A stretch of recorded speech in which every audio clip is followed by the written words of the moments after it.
On day 3, we decided to have a grass session. Caroline was not feeling the best this day.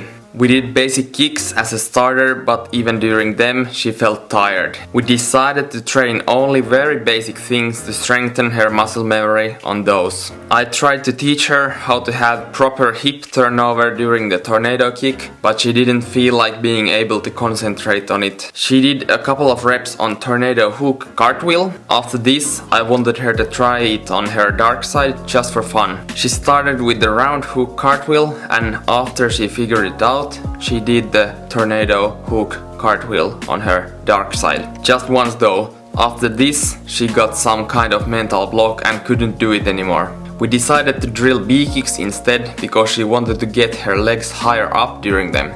Despite doing a ton of reps on B-kick and backwards leg lifts, she felt like she didn't progress with it the way she wanted. She didn't feel well and was frustrated on her performance. She finished the training with some cartwheel drills and we left home to rest. Sometimes these kind of sessions happen and you can't really do anything about it.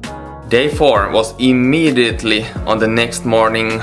We started it with backflips, which she learned from scratch on day 2. Still, she was scared about it again, so I spotted her the maximum amount in the beginning. I told her to tuck, but she couldn't do it. Therefore, I put her to do some tucking exercises on the floor. After this, she had to jump in my arms in a tuck position. After a couple of tuck jumps like this, she understood the idea of tucking. We started tackling the backflip with tuck and she immediately over-rotated it. It looked like she understood it now. I originally wanted her to over-rotate it so she would have a greater chance to land it on her own.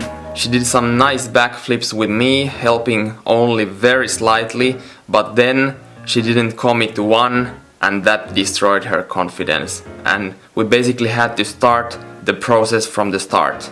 I explained her that progress is rarely linear and there will be setbacks like this.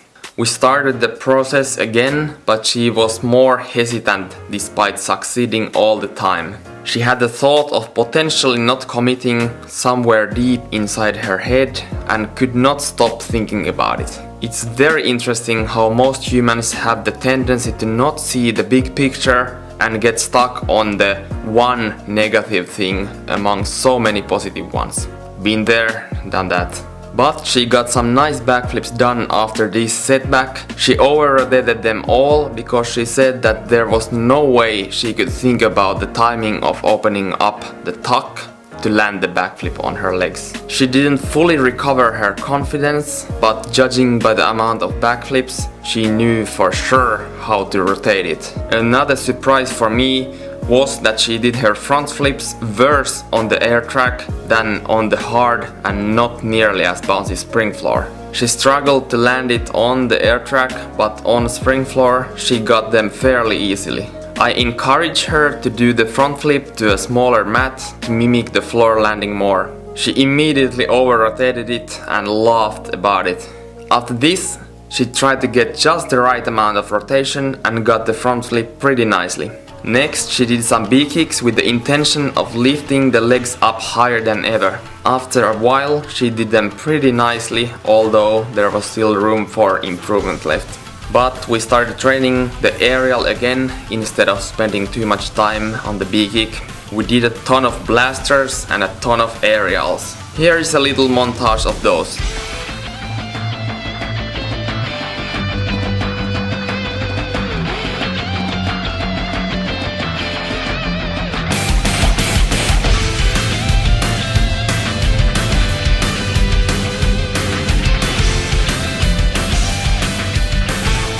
After a lot of aerials, we did tornado hook tornado drilling to get her started with the kicking combos. At first, her flow was really slow, but it improved really quickly. She struggled with spinning enough during the steps. I tried to get her having some hip turnover for the tornado kick, but sometimes it just didn't work, so I thought that it wasn't really worth it now. She drilled a ton of tornado hook tornadoes, and next we started training scoot B-kick and tried to add a tornado kick in the end. Again, the problem was not spinning enough during the redirect steps, hence the tornado kick not spinning enough. She couldn't fix it, but it was fine. Pop 360 was the very last thing we trained. She had actually completely forgotten it from the day 2. Honestly, she had no idea she had done the kick ever, which I found fascinating. But it quickly returned in her mind. She had forgotten all the details I had explained her, but often you need to learn things many times to remember them. She got the Pop 360 so solid that I wanted her to combo it to hook tornado. She got that nicely and we ended the session after a couple of reps. What a grind this was, but you need a lot of repetition to get better, especially in the beginning when everything is still so new. Great progress, and day 5 is coming soon with some new tricks.